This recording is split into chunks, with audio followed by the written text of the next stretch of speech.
empezamos a ver con lo que nos tienen preparados sus compañeros. A ver, para que compartan.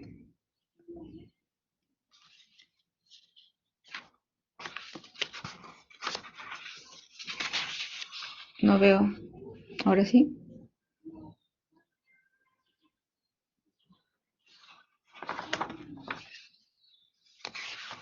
Ya, Ya podemos muy empezar, bien. doctora. Empezamos.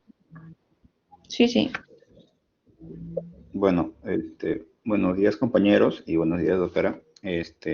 Como ya tenemos entendido, el día de hoy vamos a hablar sobre la anemia. Bueno, sus conceptos, la clínica, también la clasificación y el diagnóstico. Bueno, primero vamos a hablar sobre el concepto y la clínica. Bueno, como concepto tenemos entendido que la anemia es el descenso de la masa eritrocitaria de un individuo. Y bueno, según la OMS, la define como una condición en la que el número de glóbulos rojos o su capacidad de transporte de oxígeno es insuficiente para cubrir las necesidades fisiológicas. Esta, esta definición, bueno, esto puede variar tanto por la edad, el sexo, la altitud y bueno, otras circunstancias como puede ser el tabaco y también el embarazo. Bueno, según la OMS, se calcula que el 30% de la población mundial presenta anemia y bueno, de este 30% la mitad es por la carencia de hierro, o sea, la anemia ferropénica. Y este es uno de los problemas más frecuentes que, bueno, tiene tanta repercusión, tanta clínica como social. Bueno, generalmente en la práctica clínica, la anemia se diagnostica mediante la cifra de hemoglobina y otros parámetros que vamos a ver más adelante, que se encuentran disponibles en un hemograma. Bueno, como algunos parámetros eritrocitarios, ya para estar avanzando un poco, vemos que tenemos en cuenta la hemoglobina, que bueno, esto indica la cantidad total de hemoglobina en gramos por litro o en cada 100 miligramos por decilitro. También tenemos el recuento eritrocitario, que es el número de glóbulos rojos en un volumen determinado de sangre total. Y el hematocrito, que es el porcentaje de volumen de sangre total ocupado por los hematíes. Bueno, esta es una tabla de valores de referencia de parámetros de hemoglobina y bueno, otros, otras cifras, otros parámetros eritrocitarios, perdón. Generalmente la cifra de hemoglobina y el resto de estos parámetros no son fijos, sino que también dependen, como bien mencioné, de varios factores como la edad, el sexo.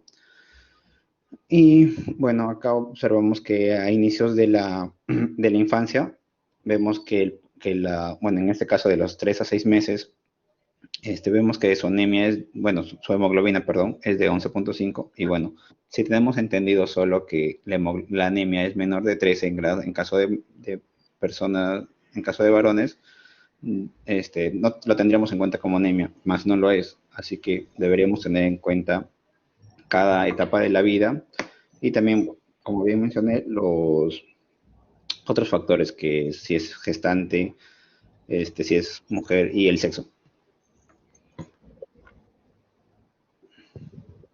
Bueno, y con Antes que pase, retrocede un ratito.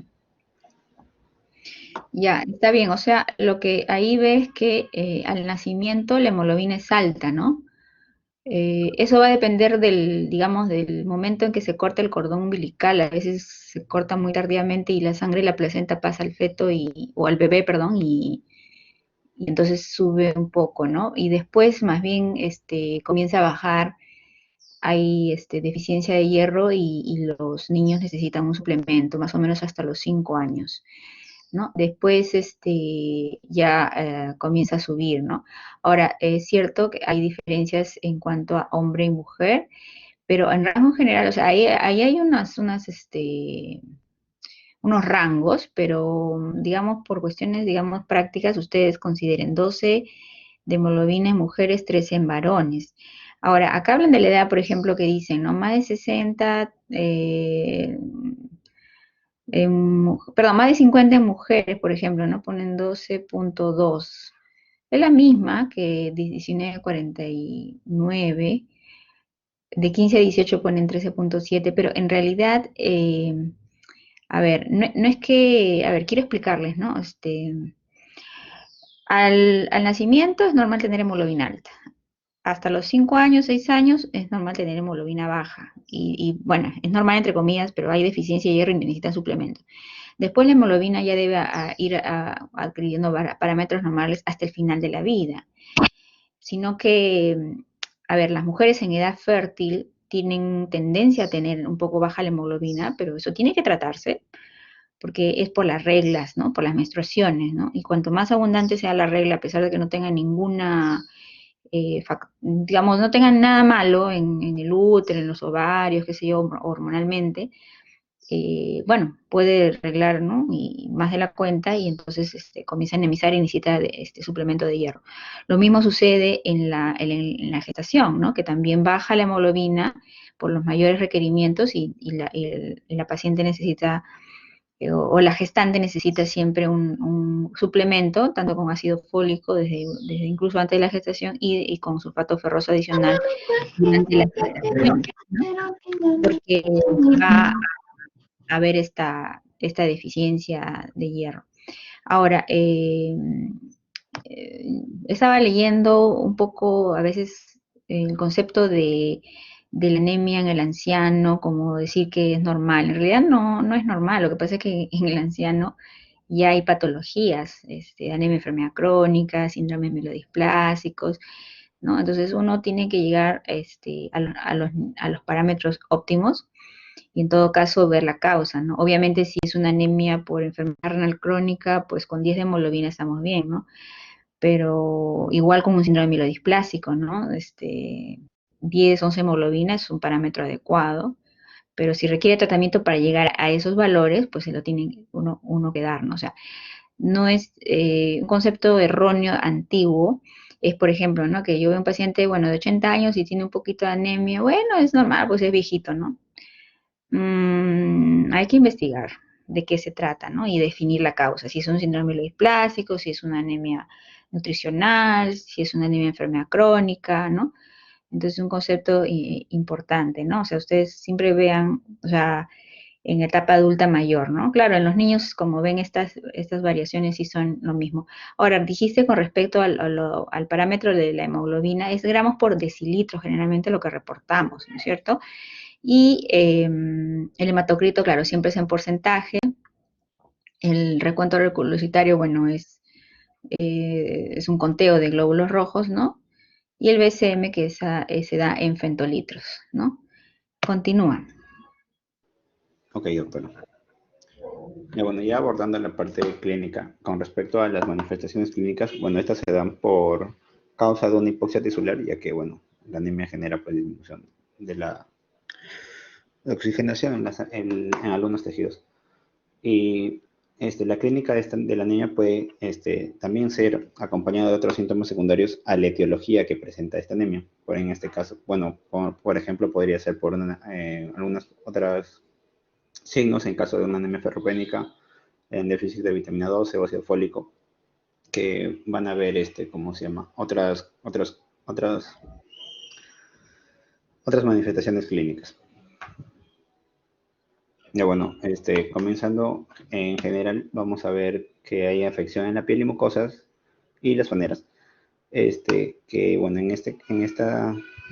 bueno, se observa principalmente la palidez y bueno, ¿dónde podremos explorarla? Generalmente es en las mucosas de la conjuntiva ocular y también en el paladar y en la región sublingual.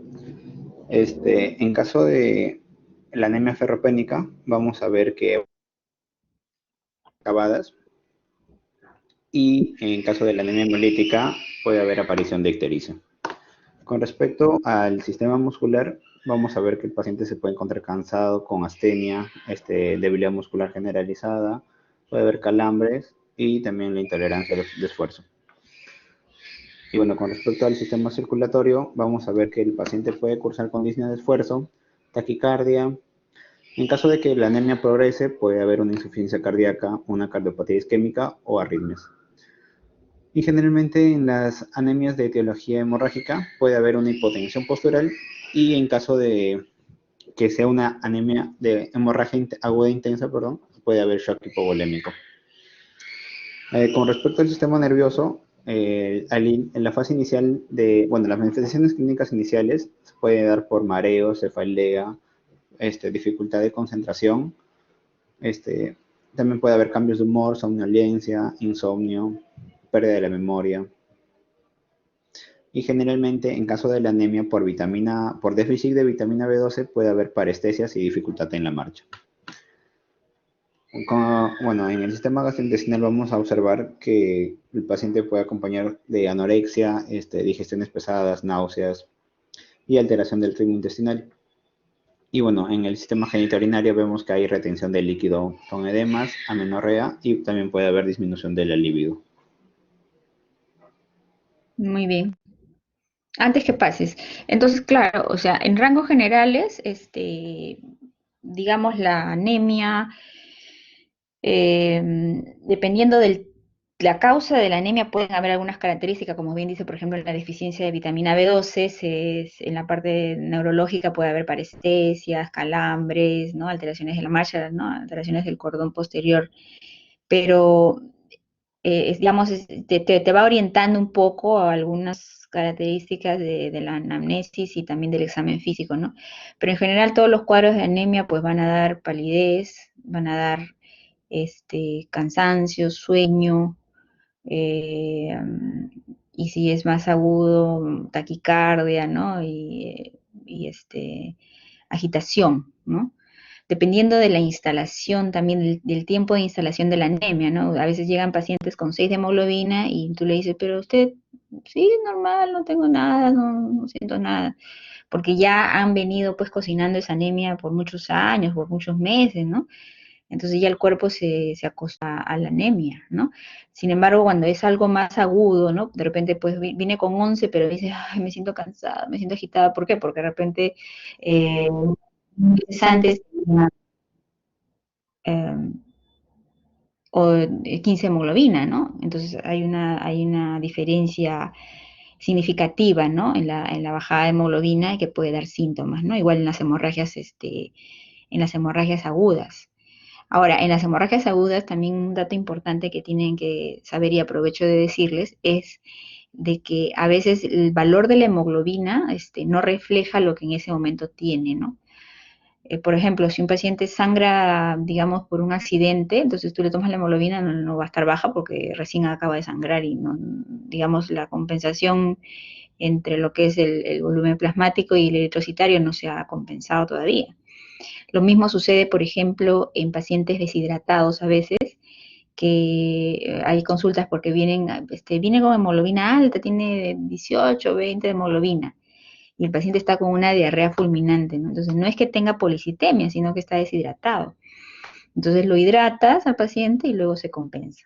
Lo mismo cuando, por ejemplo, hacen una transfusión de sangre, tampoco, por ejemplo, yo le pongo la sangre y a las horas le estoy tomando un control, la hemoglobina va a ser, el valor de la hemoglobina va a estar igual. Entonces hay que esperar más o menos unas 48 horas para que se acomode y pueda decir el valor real.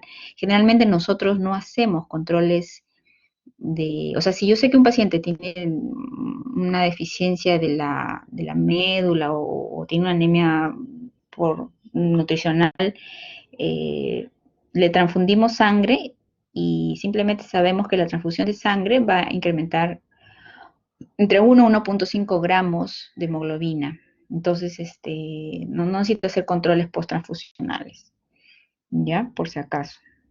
Pero, como les digo, es importante, claro, los síntomas generales de anemia, y así van a ver específicamente anemia por deficiencia de hierro o anemia megaloblástica, por ejemplo, hay estigmas en cada una de ellas, ¿no? Así, sí, continúa. Ya, ahora, continuando con la exposición, vamos a ver las clasificaciones, las distintas clasificaciones que tiene la anemia. Bueno, principalmente se va a clasificar en dos grandes grupos, la clasificación según su etiopatología y su morfología, ¿no? Dentro de la patogénica, la clasificación patogénica, vamos a poder ver que se va a subclasificar en regenerativas o las no regenerativas y las regenerativas, que vamos a profundizar en las siguientes diapositivas. Y a su vez también se va a clasificar morfológicamente, la cual vamos a poder ver si es macrocítica, microcítica o normocítica. Y quise añadir una clasificación también respecto a la severidad, según la OMS, que la clasifica normalmente en grados, entre ellas, bueno, dependiendo también el paciente, el sexo, la edad o también la altura, pero normalmente el paciente 1 no disminuye de 10 gramos por litro, ¿no? Debería ser, bueno, y el grado 2 no disminuye de 8, ¿no? Menor de 10 y no disminuye de 8, el grado 3 vendría a ser de 6 a 7.9 y el grado 4 menor a 6. A su vez también se puede clasificar lo que conocemos como anemia leve, anemia moderada o anemia grave, refiriéndose a anemia leve al grado 1, ¿no? Anemia moderada al grado 2 y anemia grave a partir del grado 3. Inclusive otros puntos de corte refieren a otras literaturas que la anemia grave vendría a ser ya no necesariamente menor a 8, sino también menor a 7.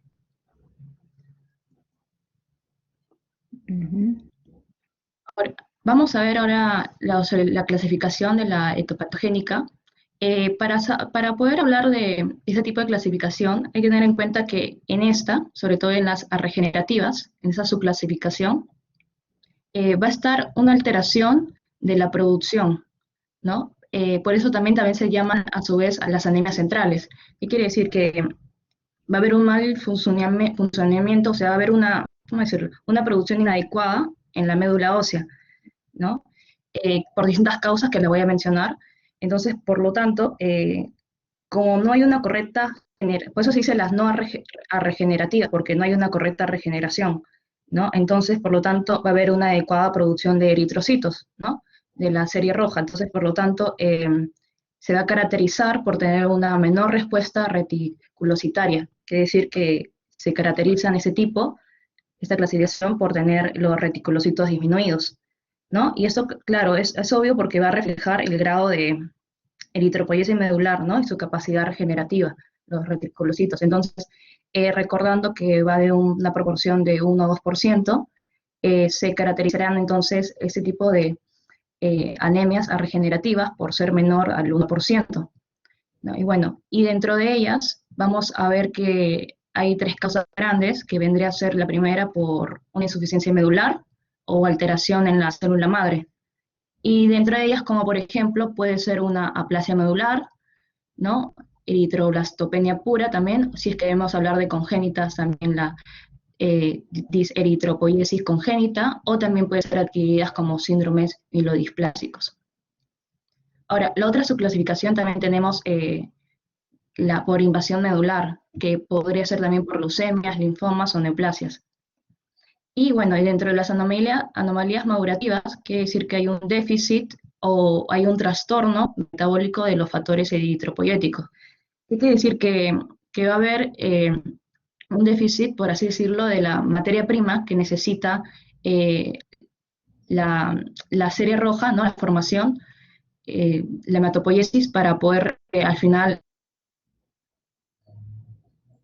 Entonces, por lo tanto, va a haber esto resulta una anomalía madurativa, ¿no? Ya que no carecen de estos sustratos, por así mencionarlo, ¿no? Y dentro de ellas va a haber un déficit de hierro, ¿no? Como puede ser una anemia ferropénica o también anemias por trastornos crónicos o inclusive una anemia sideroblástica.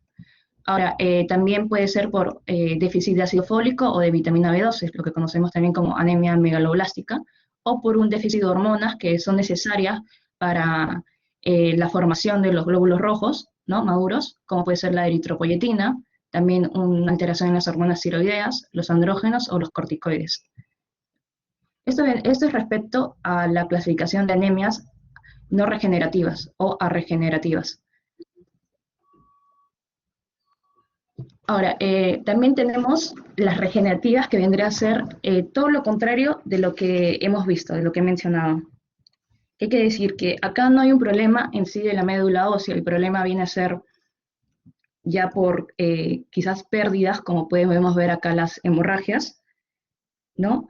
o quizás por una destrucción masiva de los eritrocitos, los hematíes, ¿no? Entonces puede ser, como mencioné, esa también se le llaman las anemias periféricas, y como mencioné, obviamente va a haber una mayor respuesta reticulocitaria, ¿no? Entonces, a ese tipo de anemias regenerativas se le clasifica cuando son mayor de 3% de reticulocitos, ¿no? Obviamente porque va a haber una pérdida, por ejemplo, como una hemorragia, entonces la médula ósea, en cierta forma, para intentar compensar, ¿no? Esa pérdida va a tratar de la serie roja, no rápidamente, o sea, rápidamente va a tener que llevar, es necesario los eritrocitos, pero como no van a estar maduros, se va a ver mayor cantidad de los reticulocitos, ¿no? Entonces, como mencioné, una de las causas vendría a ser la hemorragia, anemia posthemorrágica aguda, y también la hemólisis, ¿no? Y dentro de ellas hay también diferentes causas que pueden ser corpusculares o también llamadas intercorpusculares, ¿no? Que son las membranopatías, como puede ser una esferosis o una hemoglobinuria paroxística nocturna, o también alguna alteración a nivel de las enzimas, ¿no? Como déficit de la glucosa 6-fosfato deshidrogenasa, o de las hemoglobinopatías, por ejemplo, que pueden ser estructurales o síndromes talasémicos. A su vez, también están las causas de hemólisis extracorpusculares, quiere decir que, como dice el nombre, extra, ¿no? Que tiene un agente externo, ¿no? Como puede ser en este caso agentes tóxicos, como agentes físicos o químicos, infecciosos, causas mecánicas también, causas inmunológicas, como puede ser anticuerpos fármacos, inclusive el hiperesplenismo, ¿no? Que obviamente por la activación del sistema mononuclear fagocítico va a haber mayor cantidad de hemólisis. Esto vendría a ser respecto a las anemias regenerativas y la clasificación etipatogénica.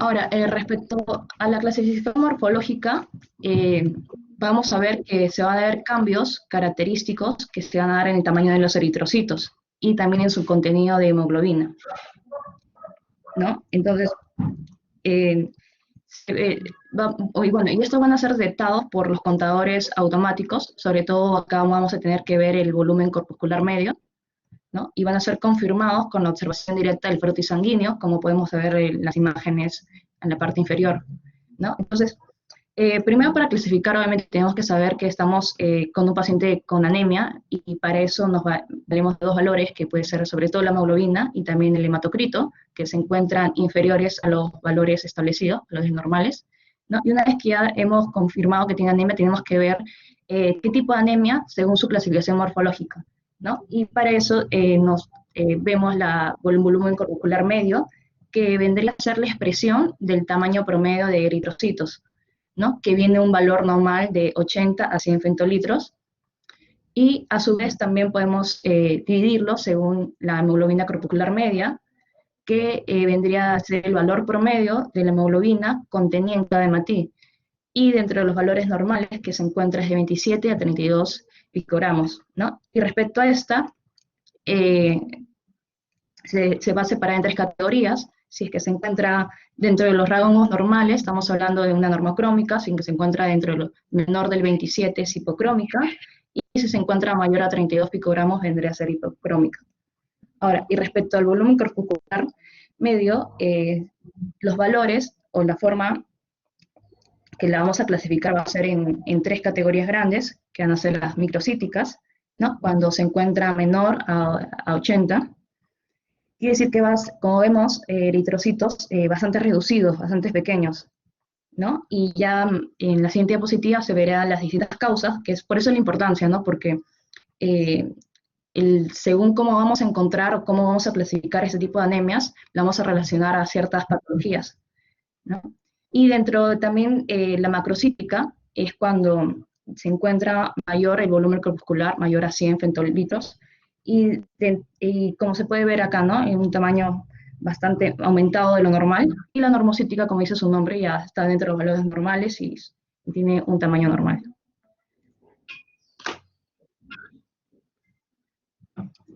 Ahora, como he mencionado, hay diferentes causas respecto a la clasificación morfológica, ¿no? Entre macrocítica, microcítica y normocítica. Entre las causas macrocíticas están dos grandes grupos que vendrían a ser las megaloblásticas y megaloblásticas. Las megaloblásticas son por déficit de vitamina B12 o ácido fólico, o también alteraciones que sean hereditarias en la síntesis de ADN o alteraciones producidas por ciertos fármacos. Y dentro de esas son las más características, pero también hay las no megaloblásticas, ¿no? Que puede ser una eritropoiesis acelerada, ¿no? O también una superficie aumentada de la membrana, como una enfermedad hepática, o causas no claramente establecidas como el hipotiroidismo. Ahora, respecto a las microcíticas, estas se van a deber a alteraciones en el metabolismo del hierro, y ya son las más comunes, ¿no? La anemia ferropénica, o también anemias que sean de trastornos crónicos, y bueno, alteraciones en la síntesis de porfirinas y de grupo 1, ¿no? Como las anemias sideroblásticas. Ahora, y las normocíticas van a ser por causas de enfermedades crónicas, puede ser anemias aplásicas, también anemias hemolíticas, y también pueden ser por síndromes mielodisplásicos o también por infiltración celular, ¿no? A excepción de las que son por reticulocitos, que ya vendrían a ser macrocíticas. Eso es todo respecto a la clasificación morfológica. Ahora mi compañera les explicará sobre el diagnóstico de estas. Gracias. Un ratito, muy bien. Antes que pases, ahí si bien es cierto, claro, está las causas probables de las anemias macro, micro y normocíticas, también puede, por ejemplo, la anemia de enfermedad crónica normalmente es normocítica, pero si está mucho tiempo, digamos, de anemia de enfermedad crónica, puede llegar a ser microcítica. Después, los síndromes mielodisplásicos generalmente son normocíticos, pero también pueden dar macrocitosis. Después, dentro de las BCM alto, generalmente la deficiencia de B12 a la cabeza y la anemia hemolítica a la cabeza, ¿no? El resto son hipotiroidismo, alcoholismo, bueno, son causas, pero que es, digamos, no es tan, digamos, no sube tanto el volumen, ¿no? En cambio, el volumen corpocular medio sube mucho tanto en la megaloblástica como en la anemia hemolítica, ¿no? Y bueno, y si hay dos condiciones a la vez, porque por ejemplo hay pacientes que tienen deficiencia de B12 y a eso sumado tienen deficiencia de hierro, entonces no se va a ver macrocitosis ni microcitosis, sino se va a ver normocitosis, ¿no? Como que hay una compensación y digamos, o sea, va a haber macrocitos, pero también van a haber microcitos. Lo que me hubiera gustado es,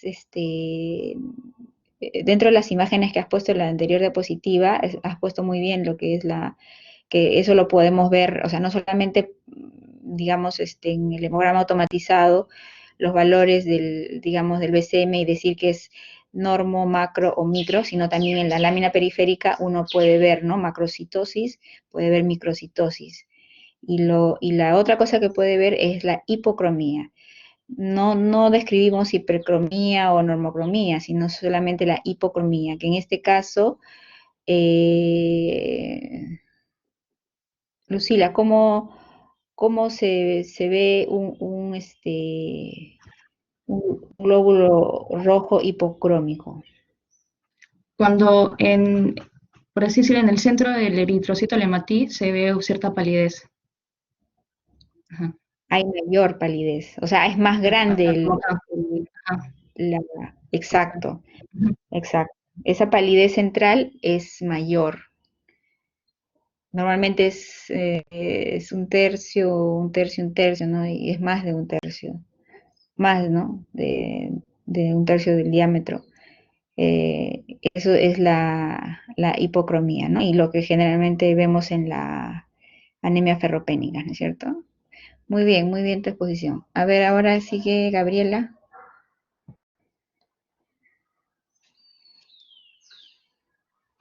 Buenos días con todos. Yo voy a hablar sobre cómo es que se llega a una aproximación diagnóstica en la anemia. Primero se debe hacer una buena anamnesis, ¿no? hay que averiguar sobre la historia familiar, también la etnia, ¿no? Ya que puede estar relacionado a ciertas anemias hemolíticas congénitas. También se debe ver lo que son antecedentes de intervenciones quirúrgicas, ¿no? Preguntarle al paciente si ha tenido gastrectomía, si le han hecho alguna resección intestinal, ¿no? Que, bueno, puede haber afectado la absorción de hierro, de ácido fólico, de vitamina B12. También es bueno indagar sobre lo que es el tipo de dieta. Por ejemplo, una deficiencia de hierro pues lleva a una anemia ferropénica, ¿no? Que es muy frecuente en nuestro medio y sobre todo en niños y en embarazadas. También es bueno averiguar sobre la...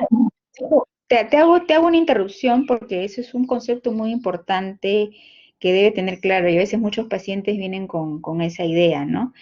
La anemia por deficiencia de hierro, eh, a menos que sea, la dieta significa que si eres vegetariano. Si tú eres vegetariano, puedes tener y no tienes un buen balance, digamos, nutricional, puede ser que hagas deficiencia de hierro por falta de ingesta.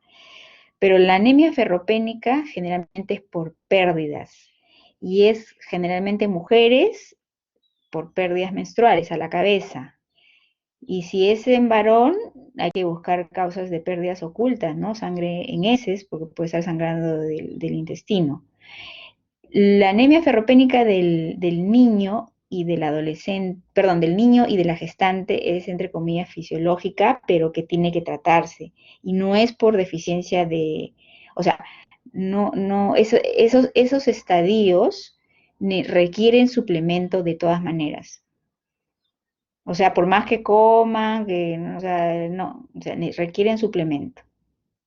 ¿Ya? Entonces, ojo con ese concepto del tipo de dieta. Solamente en el caso que son vegetarianos sí se ve el problema de la anemia ferropénica. Pero normalmente no, digamos, yo no voy a pensar hoy que de repente estás comiendo mal y por eso estás con anemia ferropénica. No. Ya, continúa. Claro, por eso, bueno, hay que averiguar también sobre antecedentes de pérdidas hemorrágicas, ¿no? La historia obstétrica, hay que preguntar sobre el ciclo menstrual, ¿no? Cuánto dura el sangrado, también si el paciente presenta síntomas de úlcera péptica, si tiene algún carcinoma de colon, ¿no? Que también está acompañado, viene acompañado de anemias, la presencia también de hematemesis, melenas. Sí, también, por ejemplo, tiene datos que sugieren una hemólisis, por ejemplo, orinas oscuras, ictericia. También hay que ver si es que el paciente tiene síntomas neurológicos, por ejemplo, parestesias, quizás alteraciones del estado mental, tiene inestabilidad al caminar, ¿no? Entonces nos podría orientar hacia una anemia perniciosa. Y bueno, también hay que averiguar sobre la enfermedad de base, una insuficiencia renal, si es que el paciente tiene hepatopatía, hipotiroidismo. También es bueno hacer una buena exploración física, ver sobre todo... Antes que pases, está muy bien tu cuadrito y es importante la anamnesis, ¿no? Porque te va a orientar un poco al diagnóstico. En la parte de historia familiar, etnia, sobre todo son hablando de las anemias congénitas, ¿no? Por ejemplo, de una esferocitosis hereditaria, una talasemia, ¿no? Entonces, puede ser que haya antecedentes familiares, ¿no? Y la etnia, porque a veces estas enfermedades se ven, por ejemplo, en pacientes de raza negra, ¿no? Las talasemias o las enzimopatías, o en judíos, ¿no? Entonces eso a veces, pero bueno, claro, es un dato que, que puede investigarse, ¿no? Ahora, con respecto a la parte del síndrome hemorrágico, claro, a veces es evidente, pero a veces no es evidente, ¿no? Entonces, si uno está sospechando, por ejemplo, que hay un sangrado oculto, pues hay que hacer estudios endoscópicos, ¿no? Endoscopía alta, colonoscopía, para ver que no tenga ahí un punto de sangrado, ¿no? O a veces el paciente no describe, ¿no? Sí, tengo melenas, tengo deposiciones negras, no lo describe, bueno.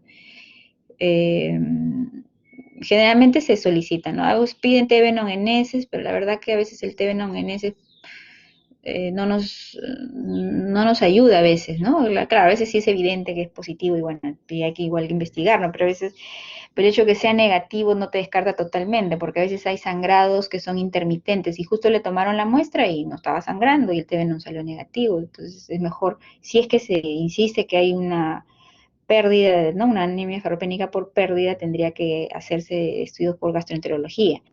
Y lo otro es que con respecto a las mujeres, importa, como decías, el número de días de la menstruación, pero también el flujo y la presencia de coágulos, ¿no? La presencia de coágulos en la regla, digamos, indica que es una regla más abundante que sin, de la que no hay coágulos. Es un dato que a veces hay que preguntar, ¿no? Porque dicen, no, mi regla me dura 3 días, no, no. ¿Y hay coágulos en la regla? Ah, sí, tengo coágulos. Entonces eso quiere decir que de todas maneras está sangrando abundantemente, ¿no? Sigue, continúa. Bueno, también se debe hacer una buena exploración física, como mi compañero ya mencionó los signos y síntomas. Se tiene que revisar la piel, mucosas, si hay presencia de palidez, si hay ictericia, ¿no? Con anemia, entonces podría estar indicándonos una anemia hemolítica. Si hay presencia de hematomas, se podría correlacionar una trombocitopenia. Por ejemplo, si hay glositis, está relacionado con deficiencia vitamínica de B12, o incluso también había leído que se ve en la anemia ferropénica. También hay que ver la presencia, hay que ver las uñas, si es que las uñas están cóncavas, nos podría indicar coiloniquia, que se ve también en la anemia ferropénica. El pelo también se va a ver quebradizo, seco, ¿no? Sí, bueno, también hay presencia de disnea, taquicardia, ¿no? Por ejemplo, las adenopatías nos pueden indicar enfermedades infecciosas, o también se puede ver en síndromes linfoproliferativos también. También hay que ver si, bueno, tiene la presencia de parestesia, confusión, ¿no? Que también se ve en deficiencia de vitamina B12. Y, bueno, los signos relacionados con la enfermedad de base también. En el estudio analítico se debe pedir siempre un hemograma completo para ver, es muy importante pedirlos o ver los índices corpusculares, sobre todo el volumen corpuscular medio, que los valores normales pues oscilan entre 80 a 98, 100 por ahí, ¿no? Y nos puede indicar si es microcítica, normocítica, macrocítica. También se debe ver la hemoglobina corpuscular media, que mide la cantidad de hemoglobina en el glóbulo rojo y nos puede decir si es hipocrómica o es normocrómica. También se puede pedir lo que es la concentración de hemoglobina corpuscular media, ¿no? Que más que todo mide la relación entre la cantidad de hemoglobina y el volumen de hematíe. Y también el ancho de distribución eritrocitaria, que más que todo mide la variación en el volumen y el tamaño de los eritrocitos.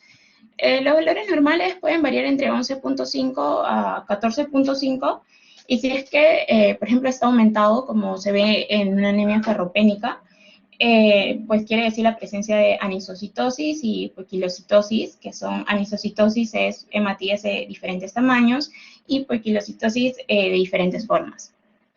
Es muy importante también, como mi compañera mencionó, pedir los reticulocitos para ver si es que se trata de una anemia regenerativa o arregenerativa.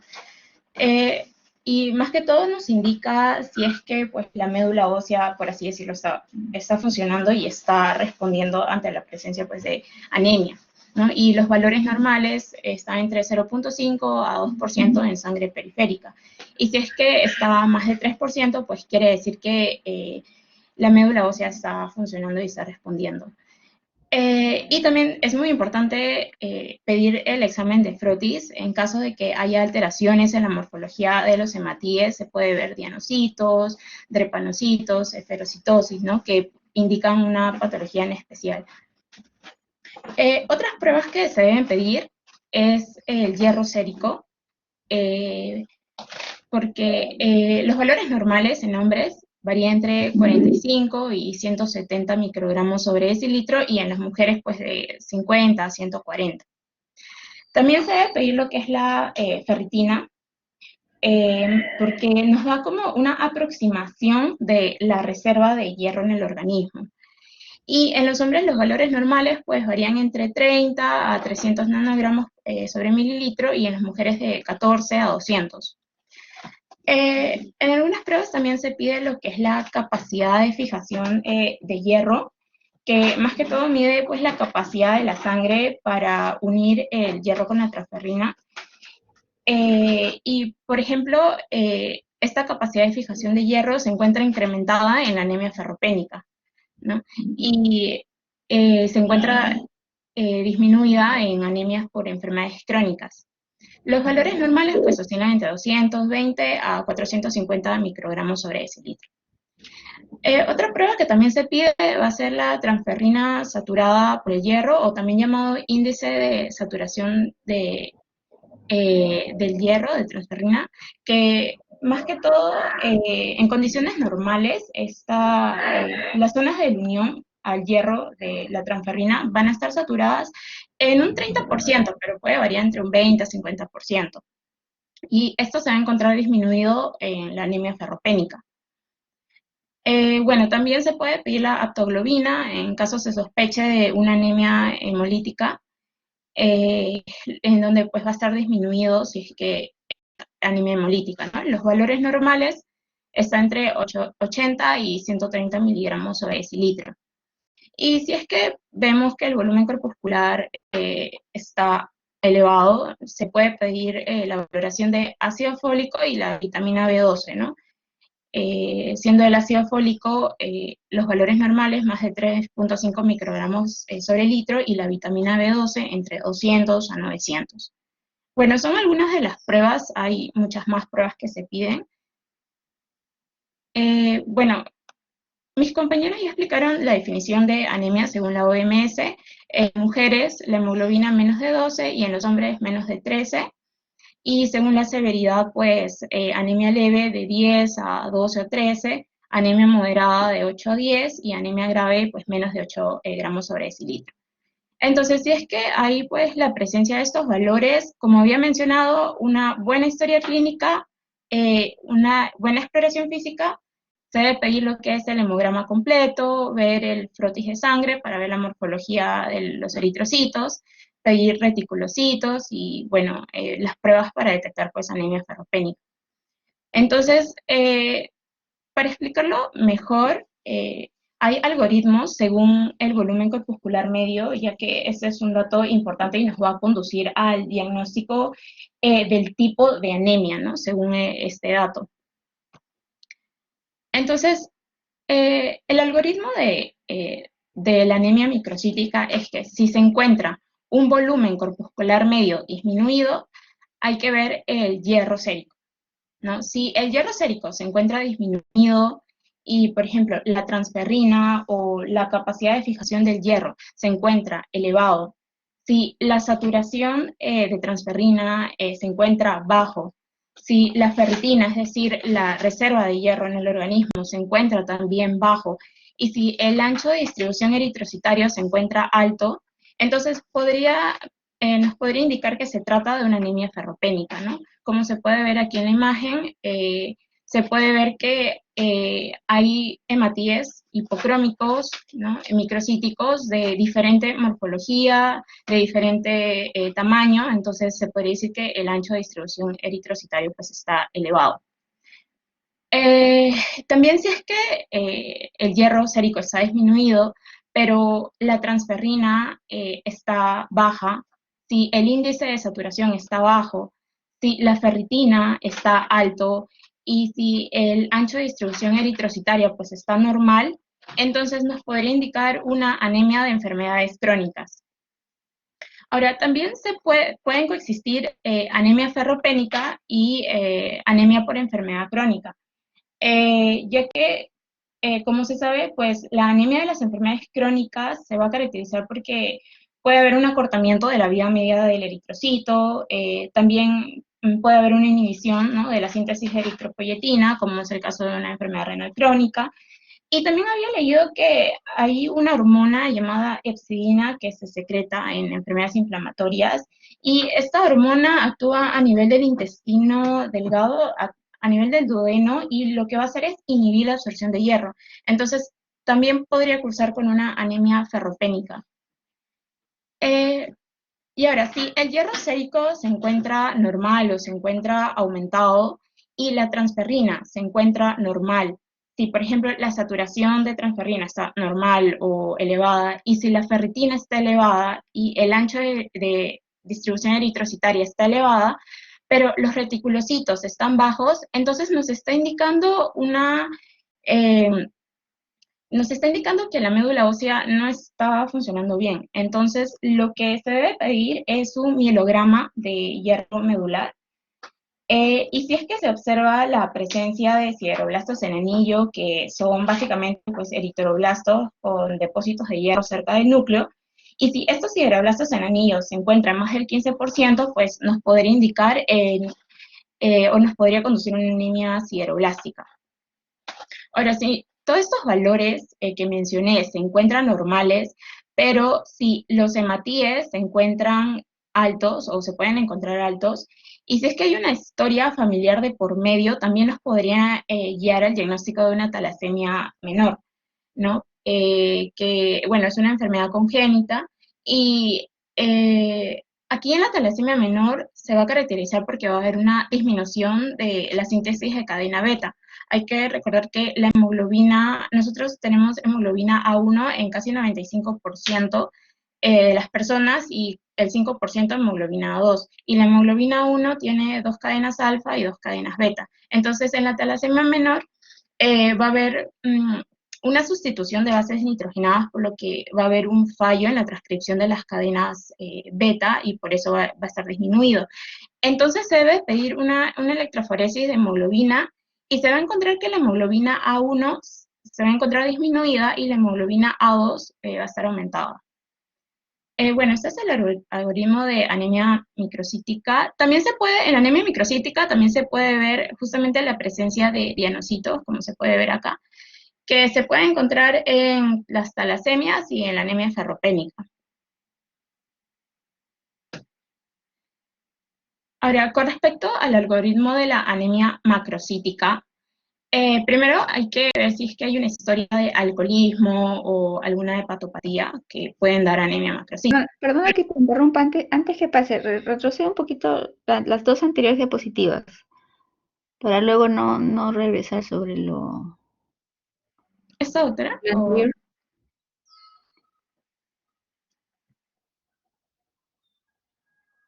Ya,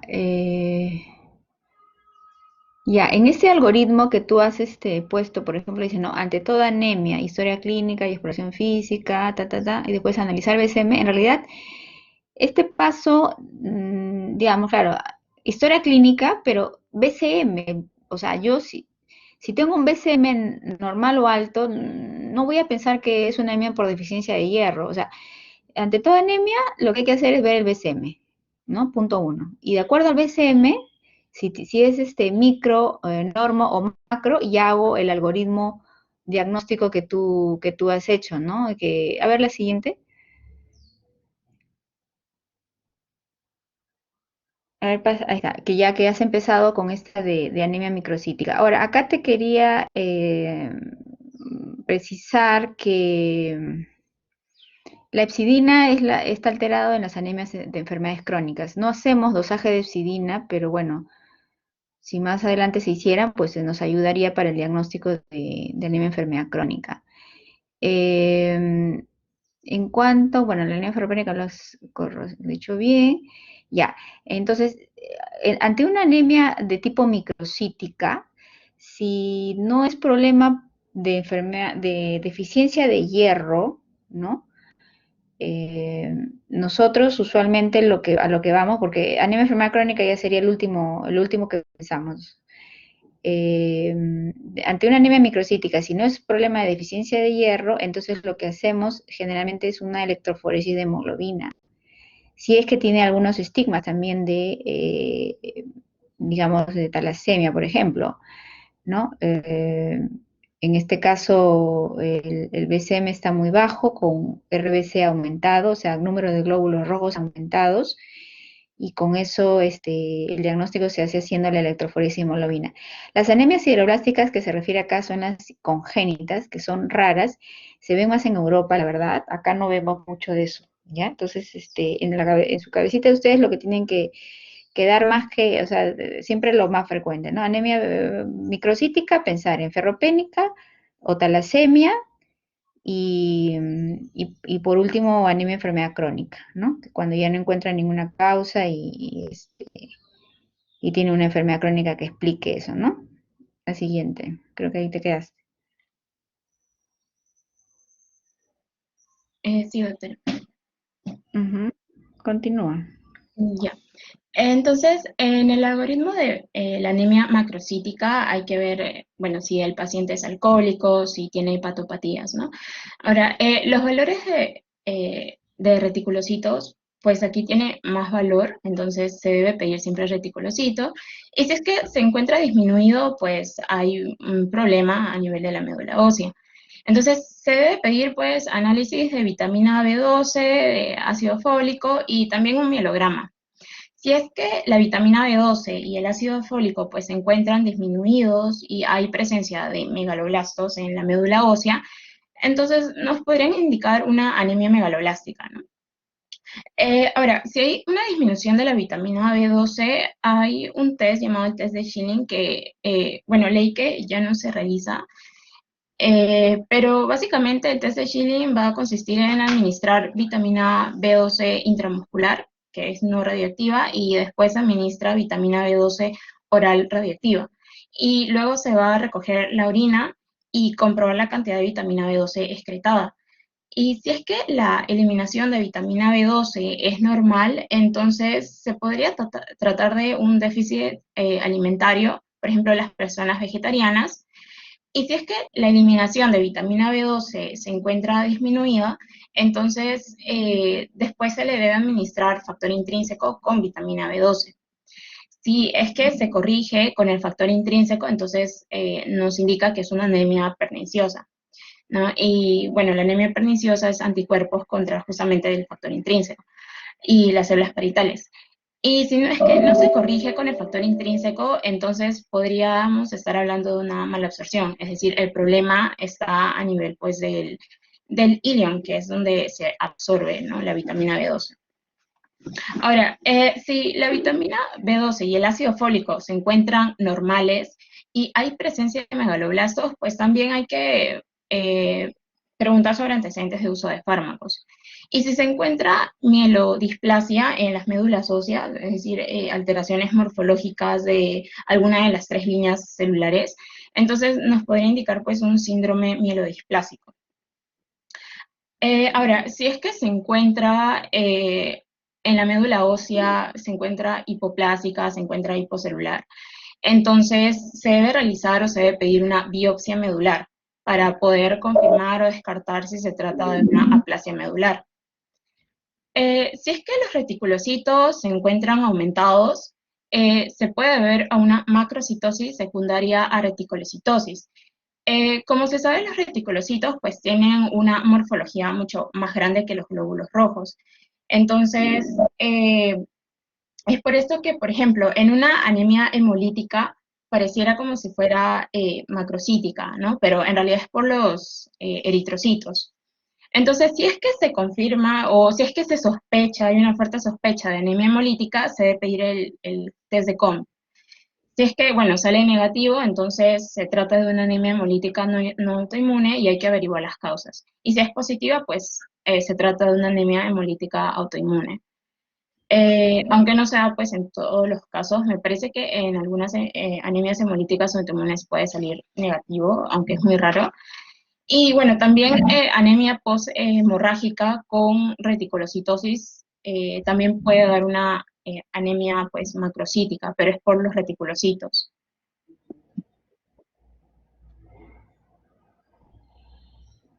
Antes que ¿ahí terminaste esa diapositiva?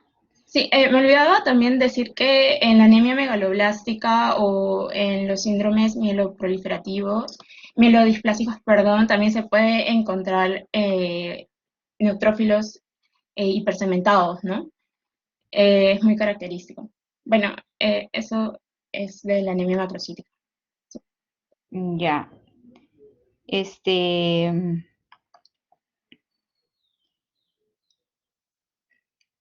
ya. En el caso de la anemia macrocítica, bien has hecho, bueno, ese algoritmo, ¿no? Donde lo catalogan de acuerdo al valor de reticulocitos, sobre todo para diferenciar entre la anemia hemolítica y la anemia megaloblástica. Ahora, dentro de las anemias megaloblásticas, la más frecuente es la deficiencia de B12 y dentro de, o sea, y por causa de anemia perniciosa. Como bien decías, el test de Schilling ya no se utiliza. Entonces, lo que nosotros hacemos en realidad cuando diagnosticamos una anemia megaloblástica es hacer una endoscopía alta para ver si hay gastritis atrófica o no. Y si hay gastritis atrófica, pues ese paciente va a tener que usar la vitamina B12 de por vida. Ahora, de hecho, la lámina periférica, como has puesto en tu gráfica, en la anemia megaloblástica es importante por la macrocitosis, ¿no? Es macroovalocitosis que se presenta y la presencia de esos neutrófilos polisegmentados, ¿no? Que son característicos de la anemia megaloblástica. La deficiencia de fólico es raro, se asocia a algunos medicamentos como cotrimoxazol, metrotexate sobre todo, ¿no? Ahora, en este caso sí, sí es más frecuente ver por déficit de ingesta, ¿no? O sea, a diferencia de de la anemia ferropénica, la anemia megaloblástica sí lo vemos sobre todo en pacientes con deficiencia de ingesta en general, ¿no? O sea, a veces dicen he estado comiendo mal o he estado comiendo poco y bueno, podrían llegar incluso pacientes deprimidos, así que no comen, podrían llegar a un estadio de anemia, ¿no? Por este motivo, por falta de vitaminas. Bueno, en el caso de la anemia sola, obviamente la aplasia medular no va con una anemia sola. Los síndromes plásicos sí. O sea, si tú tienes solo anemia, sí, y macrocítica y descartas todo y hay displasia, pues sí. Pero la anemia plástica es pancitopenia, acuérdense, ¿no? Entonces, no, realmente no va con anemia solo, ¿no? Y bueno, ¿y qué más? Sí, está bien, eso eran las aclaraciones. Continúa.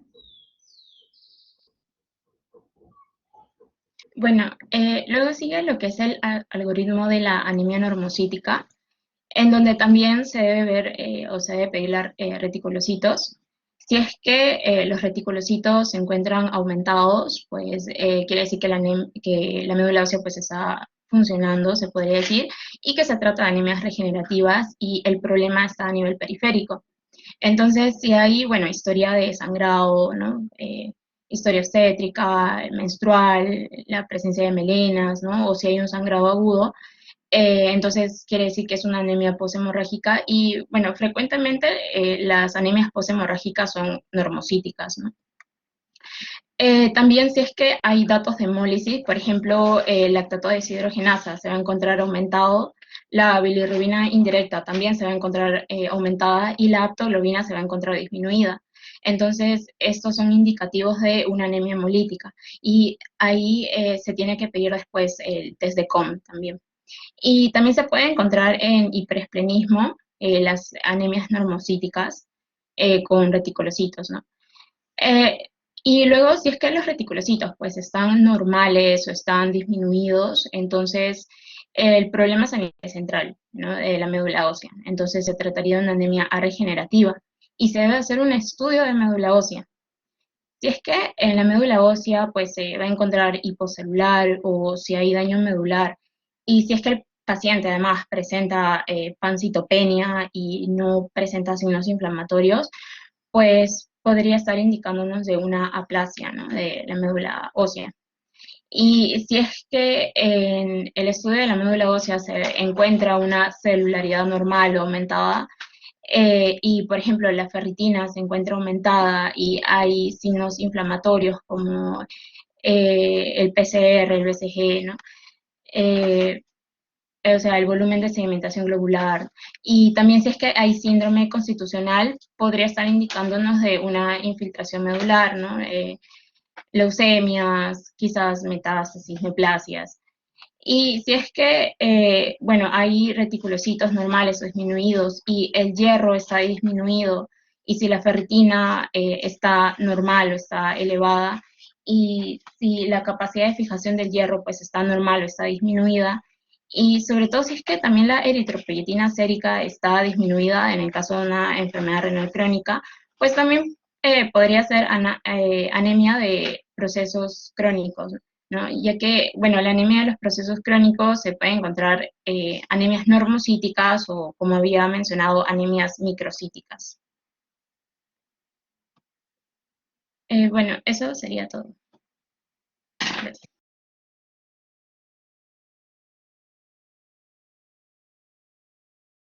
Doctora, no se escucha, me parece. Perdón, ya. Retrocede la diapositiva entonces. Las anemias normocíticas fundamentalmente son las anemias de enfermedad crónica, ¿ya? Eso deben, ¿no? Siempre es lo más probable, ¿no? Las poshemorrágicas, los mielodisplasias, bueno, es más raro, ¿no? Ahí lo que tienen que diferenciar es el perfil de hierro, digamos, es diferente que en la anemia ferropénica, ¿no? Si bien es cierto, el hierro sérico está bajo, la ferritina puede estar normal o alta, la saturación de transferrina es baja. Esa es la diferencia con las anemias ferropénicas. Saturación baja, transferrina baja. O sea, la transferrina es lo que más nos ayuda. Perdón, la transferrina. O sea, si la transferrina está alta, entonces uno sospecha de anemia por deficiencia de hierro.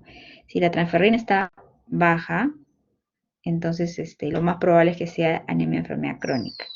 Porque el hierro sérico puede estar disminuida en ambas, la saturación podría también estar disminuida, la saturación de transferrina podría estar disminuida en ambas, pero la transferrina siempre está alta en anemia ferropénica. Y obviamente la ferritina, que es el gol estándar, ¿no? Lo que pasa es que ustedes saben, la ferritina baja es diagnóstico definitivo de anemia por deficiencia de hierro. La ferritina normal o alta no lo descarta.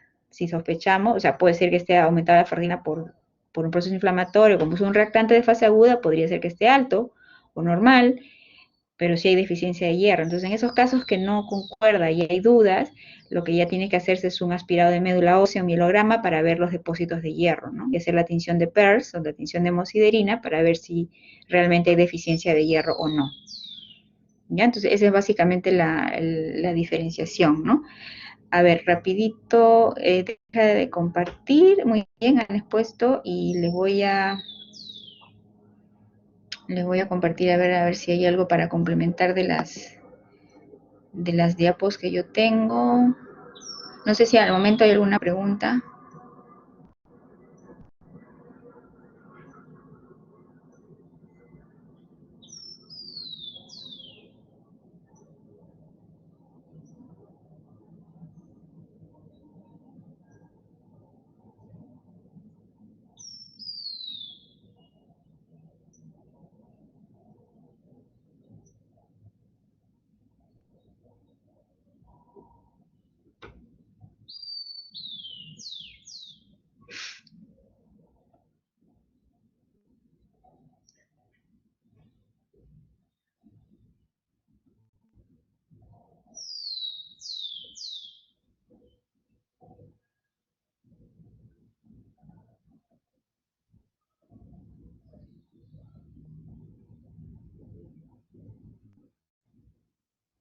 Hola, ¿me escuchan?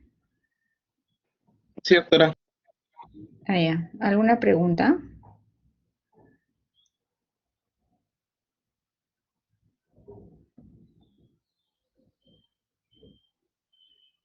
Creo que no.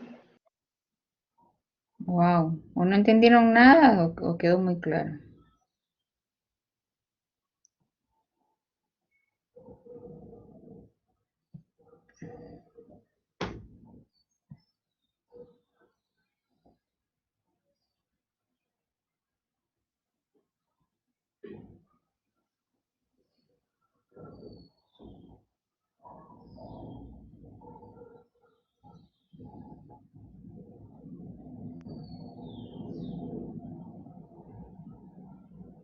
Yo creo que el internet está muy lento, no va tan rápido. Voy a compartir mejor la pantalla.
Hola.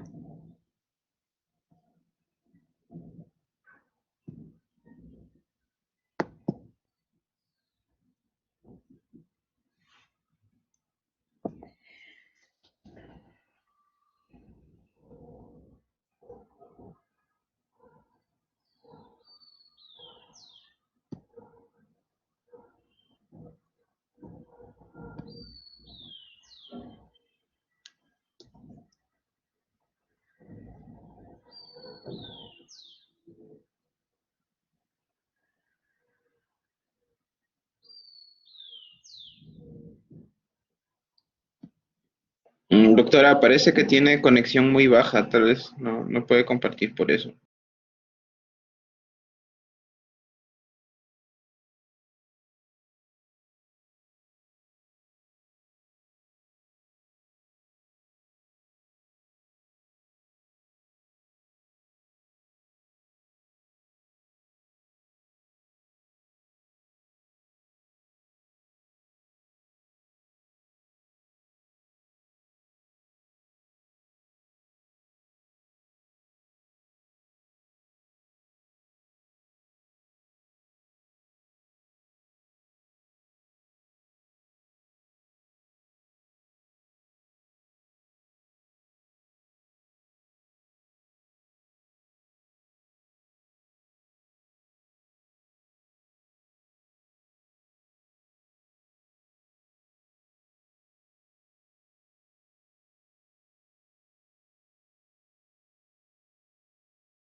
Hola, ¿me escucha?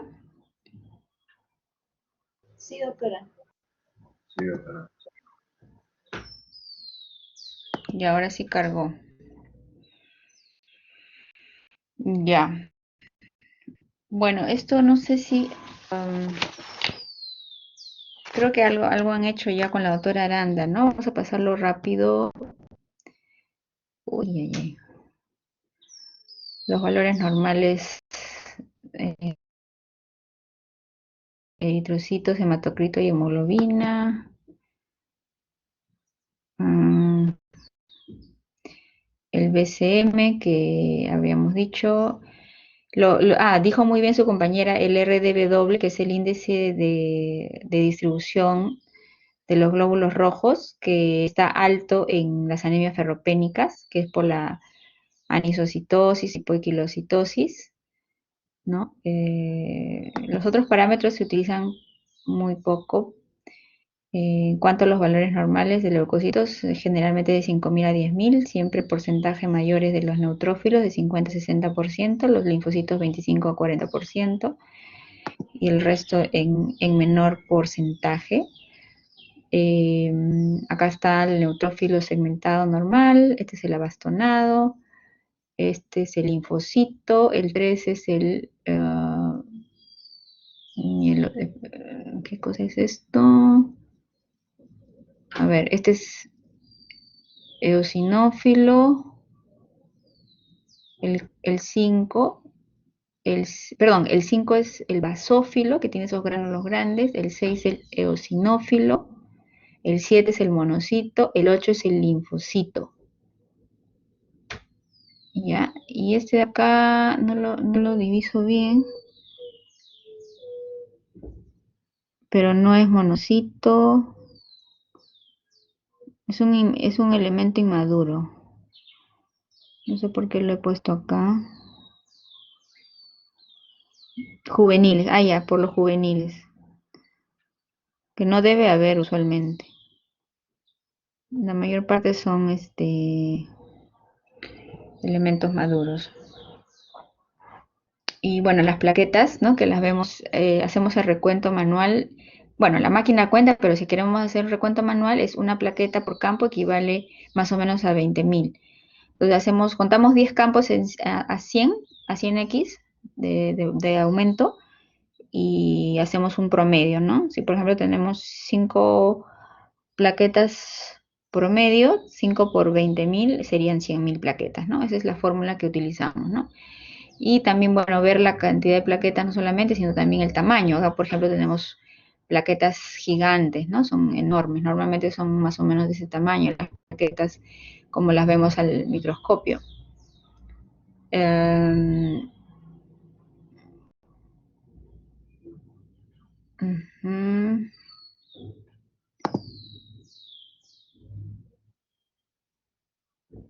La vida media, bueno, de los glóbulos rojos son 120 días, ¿no?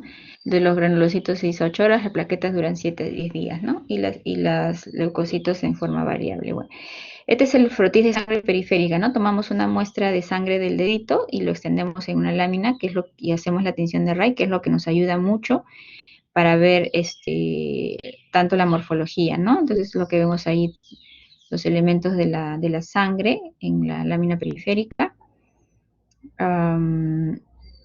¿No? Y acá tenemos, por ejemplo, normal, esto es hipocromía, ¿no? Como les decía, la palidez central aumentada, la microcitosis, ¿no? Acá, los dianocitos, que lo ven en talasemia generalmente, los esferocitos, ¿no? Los esferocitos se ven glóbulos rojos sin palidez central y pequeños.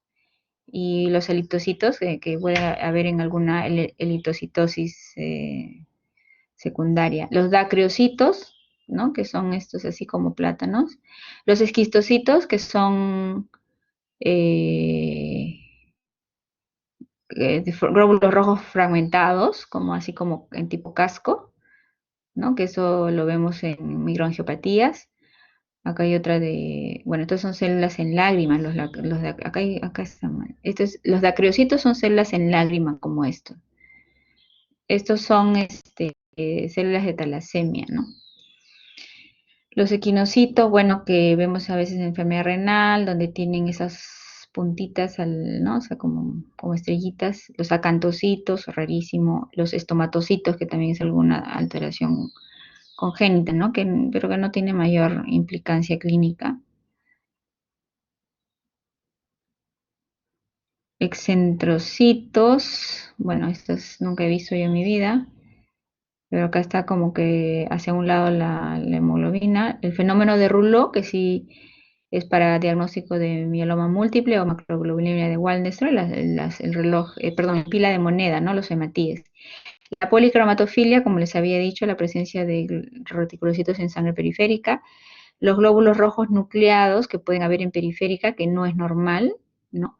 Esto debe estar en la médula. Cuando sale a periférica es porque hay un problema de la médula.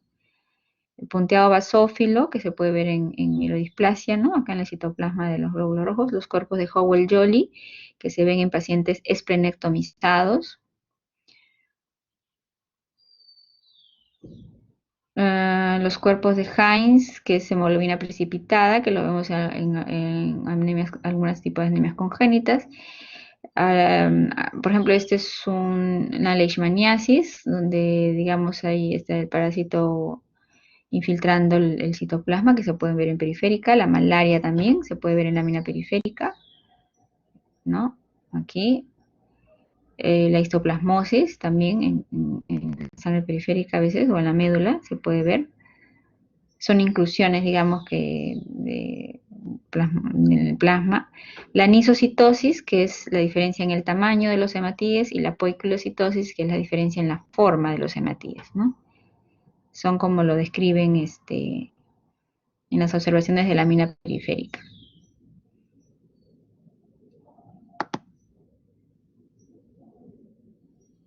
Y bueno, acá están las alteraciones más frecuentes, ¿no? Los dianocitos, ahí es lo que me había equivocado, la primera que les mostré era las talasemias, perdón, o la anemia ferropénica también.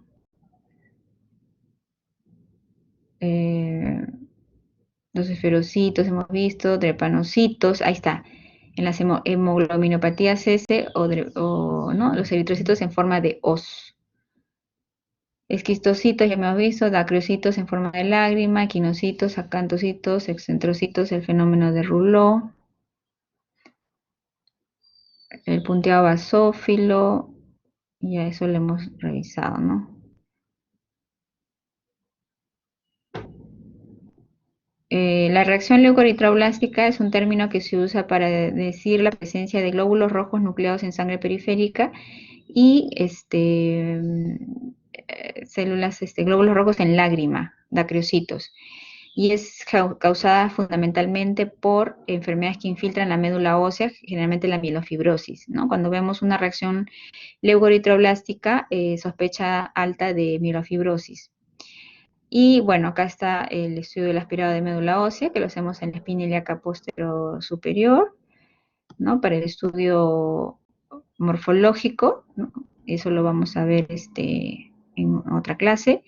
La definición de anemia, que ya le habíamos comentado, y a sus compañeros. Esta es la toma del hematocrito, ¿no? Que es lo más fácil que hacen, por ejemplo, para la donación de sangre y les hacen la toma de hematocrito, le hacen una punción en el dedito y con esta micropipeta se toma la muestra y luego se centrifuga, ¿no?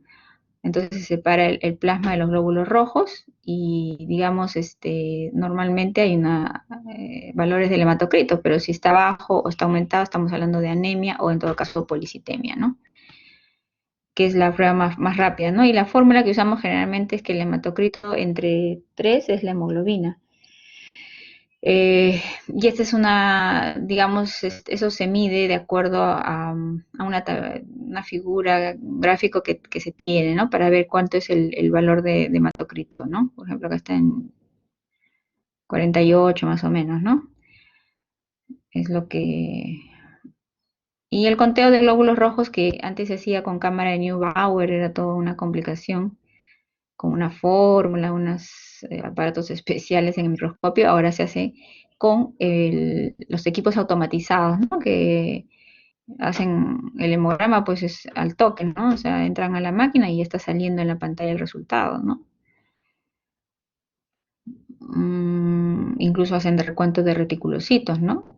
El índice de producción reticulocitaria, bueno, acá está el reticulocito, ¿no? Sin palidez central.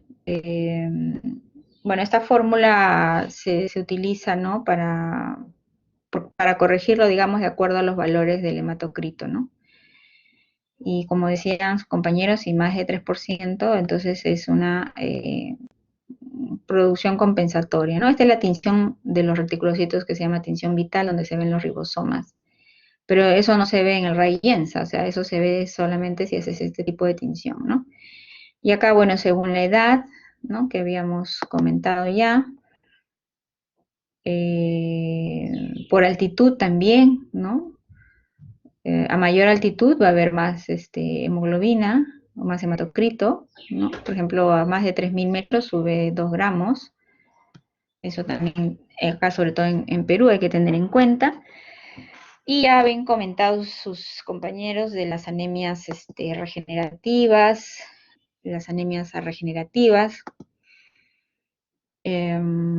según la clasificación de las microcíticas, habían ya mencionado, ¿no? Ferropénica, talasemia, algunos casos de anemia sideroblástica y otras más raras. Las macrocíticas también, ahí están, que ya te hemos mencionado creo que todos. Y las normocíticas, ¿no? Que la mayoría es enfermedades, o sea, anemia enfermedad crónica, ¿no?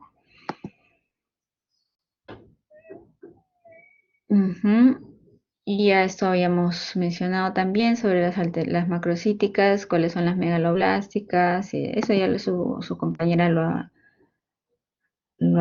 ha dado, todo esto. Este es los esquemas que ya mostró su compañera también, del libro que yo les he dado, ¿no? Del pregrado.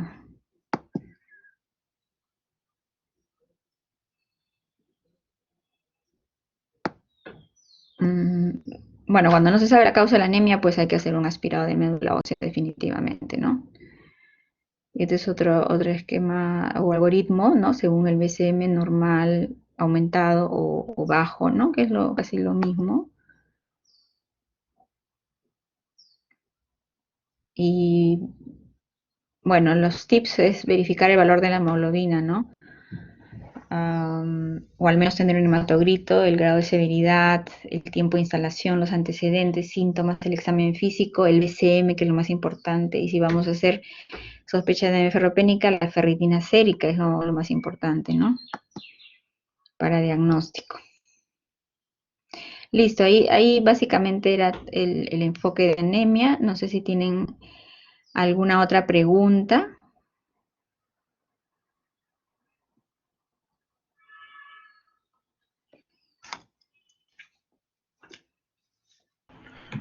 Doctora, disculpe. Sí. Uh-huh. ¿Los llenocitos y dacrocitos siempre van a ser entre talasemias?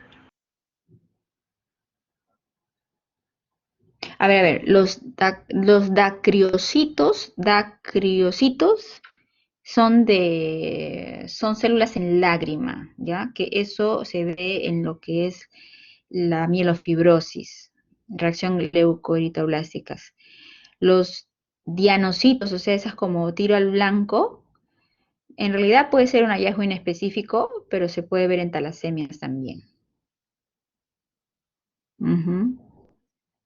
Sí. ¿Y cuál sería lo pagnomónico o lo característico en lo que es talasemia?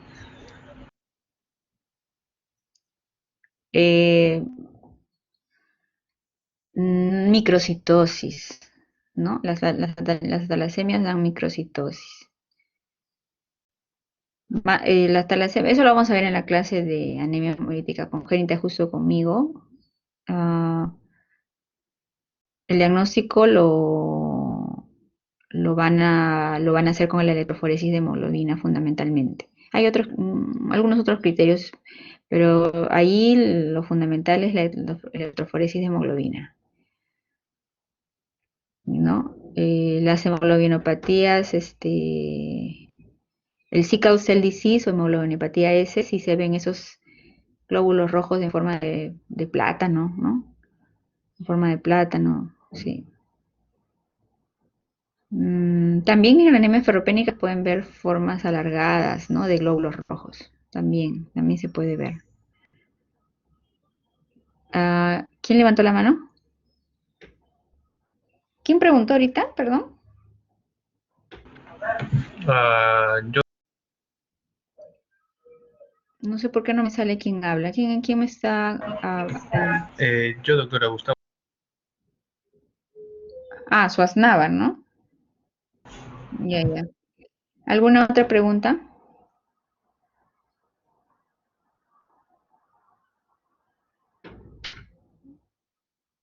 Tineo.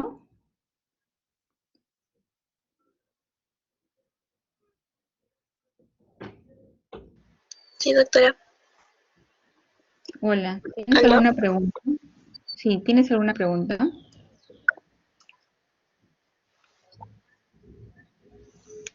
Mm, em, en el caso, doctora, de que, por ejemplo, haya una anemia y también haya, eh, ¿cómo sería la forma de tratarlo? Por ejemplo, primero se trataría, digamos que tenga una enfermedad comorbilidad de por medio, primero se trataría la anemia o en el caso de un paciente. No, o sea, en tu pregunta, a ver si te entiendo bien, es que la causa de la anemia sea una otra enfermedad crónica o que no te Claro, entendí, en ese punto. no te entendí bien tu No, o pregunta. sea, en el caso de, sí, en el caso de que, digamos, tengo un paciente que presenta, no, o sea, volumen corpuscular medio bajo, hemoglobina baja, pero también se presenta con alguna enfermedad de por medio. ¿Cuál sería la forma en sí de tratarlo? La anemia sería la primera en que los que tendríamos que enfocar, o quizás o cuál sería la... Ya, ya, sí, está interesante tu pregunta, ¿no? En realidad, ante a una presencia de anemia, lo primero que uno tiene que saber bueno, claro, si es una anemia severa, uno tiene que actuar inmediatamente, ¿no? Con transfusión a veces si necesita, ¿no? Si es sintomático. Y, y, mm, y lo primero que hay que hacer es establecer la causa de anemia para poder darle un tratamiento, ¿no? O sea, si tenemos que diagnosticar, pero hay anemias que son, por ejemplo, secundarias. Supongamos que es una anemia, enfermedad crónica porque tiene un cáncer, por ejemplo. Los cánceres dan anemia, entonces el tratamiento del cáncer es lo que es más importante, ¿no? Claro, si la hemoglobina está muy baja, pues habrá que transfundirle o darle también eritropoyetina. En algunos casos, para hacer algún tratamiento hay que optimizar la hemoglobina, ¿no? Y de acuerdo a la etiopatogenia o a la causa de la anemia, uno da el tratamiento, ¿no? Incluso, por ejemplo, ¿no? Hay pacientes que vienen con sangrado digestivo, tienen 4 hemoglobina y para poder hacerle la endoscopía, la colonoscopía, para ver dónde está sangrando, hay que ponerle sangre, a optimizarlo para que pueda entrar al procedimiento, ¿no? Pero lo importante es encontrar de dónde está sangrando el paciente, por ejemplo, ¿no? Para poder hacer un tratamiento. Si es una úlcera, por ejemplo, tienen que tratar la úlcera, ¿no? O sea, eso va a depender del grado de la anemia, ¿no? Y la causa, porque sí, claro, es un problema primario de la médula ósea, obviamente, claro, nos vamos a enfocar en la anemia, pero si es una anemia secundaria, ¿no? Eh, por ejemplo, a ver, una paciente que tiene un mioma uterino y que sangra demasiado y va a anemizarse, pues ahí hay que solucionar el mioma, ¿no? Si le tienen que sacar, operar o tratar eso para que ya no sangre, porque si no va a permanecer con anemia constantemente, ¿no? Si es una anemia, por ejemplo, por falla renal, pues ya sabemos que tiene que recibir sus eritropoyetinas, sus suplementos vitamínicos, ¿no? Porque también va a tener una anemia crónica. Pero va a depender entonces de en qué grado de anemia está, si es un tratamiento urgente, una transfusión y también, bueno, ver la causa para poder tratar la causa de la anemia, ¿no? Si es posible, obviamente, ¿no? ¿Torres está? Sí, doctora, estoy. Sí, hola, ¿alguna pregunta? Eh, sí, doctora, tenía una pregunta acerca de las anemias crónicas, más que todo en enfermedades autoinmunes, por ejemplo, en el caso de lupus. ¿saldría efectivo como que usar células madre en esta, o sea, trasplante de células madres en estos pacientes o porque algo No, estaba leyendo? no, no, para nada. O sea, los trastornos de anemias crónicas no se tratan con trasplante, ¿no? Los trasplantes eh, se hacen pues en neoplasias, en leucemias, aplasias o mielodisplasias, ¿no? Pero no en anemias de enfermedad crónica. Joshian, Sí, doctora. a ver, ¿alguna pregunta? Sí, sí, yo había leído que para transfundir sangre, por ejemplo, la hemoglobina debería estar por encima de, o sea, 7 a 8 ya hay que comenzar a transfundir sangre para que la hemoglobina esté por encima de estos niveles. Pero en caso de que sea, por ejemplo, un paciente adulto mayor que tenga una hemoglobina de 10, por ejemplo, ¿aún así sería necesario transfundirle sangre? Ya, a ver, las indicaciones de las transfusiones va a depender de la etiología, de la sintomatología, ¿no?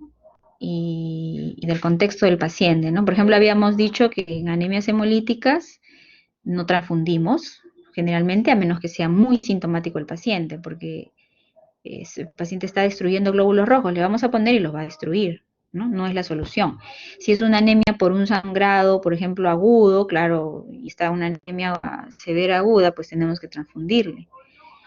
Porque, o sea, usar solo el parámetro, digamos, de menos de 8, o sea, o menos de 7 de hemoglobina, es relativo, ¿no?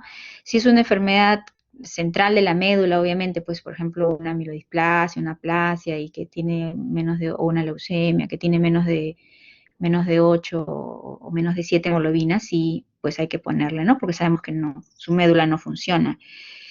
Pero si es si es una hemólisis, pues fundamentalmente no ponemos. Si es una anemia crónica que no tiene síntomas, a veces también. Por ejemplo, hay anemias ferropénicas que tienen mucho tiempo y vienen con 7, 8 hemoglobina y no tienen síntomas. Como están tanto tiempo con anemia, entonces se acostumbra. Entonces simplemente le doy tratamiento con hierro y va subiendo poco a poco, ¿no? Porque no tiene síntomas. O sea, también es importante que tenga síntomas. Ahora, con respecto a la edad adulta, claro, obviamente en pacientes mayores de 70 uno tiene más cuidado porque la idea es mantener su hemoglobina en 8.5, ¿no? Entonces, o 9 a veces, ¿no? Si tienen problemas cardíacos, sobre todo. Entonces, en esos casos sí, a veces uno se apura en transfundir, ¿no? ¿no? Pacientes más jóvenes a veces toleran mejor. Eh, pero se tiene algunas consideraciones, ¿no? Y obviamente también hay situaciones en las cuales se tiene que poner porque va a entrar a sala de operaciones, porque va a entrar pues algún procedimiento, porque va a hacer radioterapia, ¿no? Por ejemplo, la radioterapia baja la hemoglobina, entonces generalmente pacientes que van a hacer ese tratamiento piden que su hemoglobina esté en 10 o más porque se sabe que luego baja y entonces para prevenir, digamos, esa severidad de la anemia, ¿no? Uh-huh. Vera, ¿Vera está? Hola doctora, ¿qué tal? Sí, una consulta. Bueno, yo había estado leyendo sobre las anemias, bueno, había leído algo sobre las anemias falciformes, tenía curiosidad. Bueno, como sabemos, ¿no? De que el paciente va a tener las células de una morfología.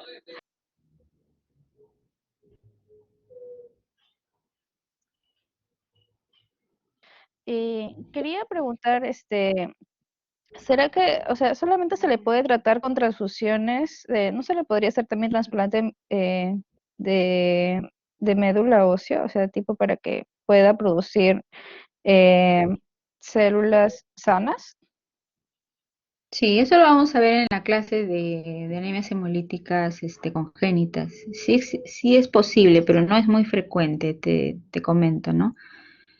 Los trasplantes en enfermedades benignas no es tan frecuente, pero sí, sí se describen, ¿no? Pero eso lo vamos a ver más adelante también, ¿no? Villavicencio, Sí, doctora.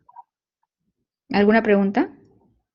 Mm, Por ahí quizá, no sé, yo estoy pensando ahora en la época de COVID, si vemos un paciente con, bueno, con anemia o que veamos que tiene las características usuales de anemia, ¿cuánto tiempo podríamos, esperar para llevarlo pensando que es un paciente mayor?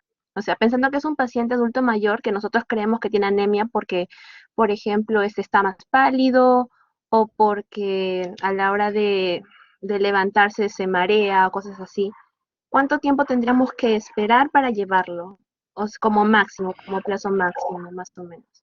Lo, ya, lo que pasa es de que esto va a depender de la causa de la anemia, porque si por ejemplo tú tienes un paciente con una anemia por una leucemia, pues no hay que esperar, ¿no? O sea, hay que llevar inmediatamente al paciente.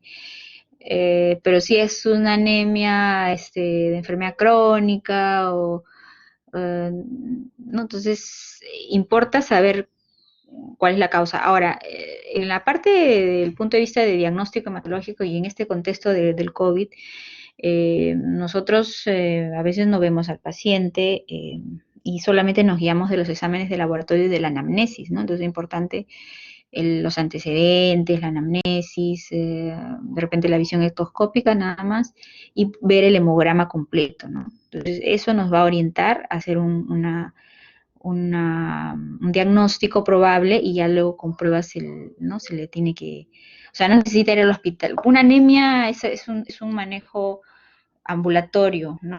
Me refiero al diagnóstico, se hace ambulatoriamente y claro, ya dependiendo del resultado que se tengan de las pruebas, ya uno empieza tratamiento o de repente se requiere hospitalización, ¿no? Pero un hemograma completo te va a hacer salir de dudas en un paciente que tú estás sospechando de que pudiera tener anemia, entonces hacerle un hemograma completo, que eso no es caro, si es que no tienen seguro, ¿no? Eh, y te va a definir, ¿no? Porque, ¿qué pasa? De repente está con 6 de hemoglobina y hay que transfundirle y hay que ver por qué está la hemoglobina baja, no sabemos, ¿no? Hasta que no veamos el análisis. Una vez por la práctica uno ve al paciente y dice, uy, este tiene anemia, ¿no? Pero a veces uno no se da cuenta y el paciente realmente está con anemia. Ujú. Y Entiendo. vos, Gracias, doctora. Diana, Sí, doctora. ¿alguna pregunta? Sí, doctora. En el caso de las anemias que son crónicas, como en la enfermedad renal crónica, me imagino que, por ejemplo, cuando se hacen los diagnósticos de enfermedad renal crónica, a veces se encuentra una anemia, ¿no? Entonces debe hacerse un control, pero a veces estos pacientes suelen ser adultos mayores y tienen comorbilidades, y en el contexto de coronavirus probablemente no salgan muchos de su casa. Y no sé qué opciones tendrían estos pacientes, ¿no? Que no desean salir de su casa, pero necesitan un control de esta anemia. Ya, pero estás hablando de un paciente de enfermedad renal que no se dializa. Ujú, sí, que no se dializa, pero Claro, tiene anemia. porque en diálisis, por ejemplo, tienen que ir y ahí les toman, ¿no?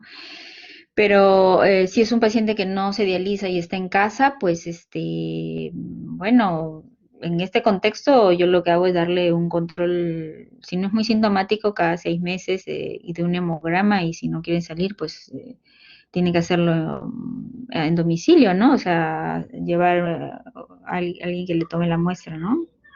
Particularmente, ¿no? Porque ir a una clínica, a un hospital, la verdad, en este momento no es muy conveniente. No hay otra, no, pero hay que tomar la muestra de sangre de todas maneras, ¿no? Pero se puede hacer pedir a domicilio, hay esa posibilidad, o en todo caso cerca de la casa que haya una clínica que rápidamente le puedan hacer, ¿no? Pero es la recomendación, digamos, ¿no? Pero sí hay que ver, ¿no? Porque no hay que esperar último momento, ¿no? Justo ayer, ¿cuándo ha sido? Ayer o antes de ayer vi una paciente por consulta que desde febrero estaba en estudio de la anemia y por el tema de la pandemia todo se quedó, ¿no? Entonces justo la veo y está con 7 de hemoglobina, entonces le digo, bueno, y parece que tuviera un mieloma, me parece a mí que tiene un mieloma, ¿no? Pero no se ha hecho ningún estudio, entonces le he dicho, bueno, usted tiene que ir al hospital, o sea, en pandemia o sin pandemia, tiene que ir al hospital para hacerle el estudio del aspirado y ver si tiene un mieloma y hacerse estas pruebas, ¿no? Porque si es que es un mieloma, tiene que tratarse, ¿no? De todas maneras, no podemos esperar, eso va avanzando, si tuviera fracturas, es peligroso, ¿no? Fracturas patológicas, por ejemplo, ¿no? Entonces, por eso depende de la etiología de la anemia, ¿no? Por eso hay que darle una explicación a la anemia, de todas maneras. Y ya con eso vemos si es que realmente apura o no apura el tratamiento, ¿no? O el manejo tiene que ser presencial o hospitalario, ¿no? En el ámbito hospitalario. Bueno, muchachos, creo que hemos hablado bastante hoy día. Ya los voy dejando. Nosotros nos vemos el día sábado a las 8.